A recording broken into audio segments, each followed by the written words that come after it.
May nakakakilala pa kaya sa batang heneral? Si Gregorio del Pilar ay isang Pilipinong heneral na naglingkod sa hukbong katipunan noong himagsikan ng 1876 na laban sa mga mananakop na Espanyol at sa hukbong Pilipino laban sa mga Amerikano.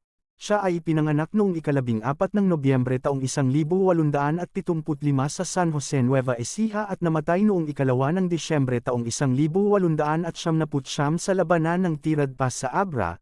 Naging tagapamuno siya ng mga katipunero sa Tarlac, kung saan ipinakita niya ang kanyang katapangan at katalinuhan sa mga labanan. Noong 1897, naging bahagi siya ng mga unang Pilipinong kadete sa bagong itinatag na Philippine Military Academy sa Baguio City. Nang pumasok ang mga Amerikano sa digmaan laban sa Pilipinas noong 1899, nakipaglaban siya sa mga Amerikano sa iba't ibang bahagi ng bansa at naging tagapamuno ng mga katipunero.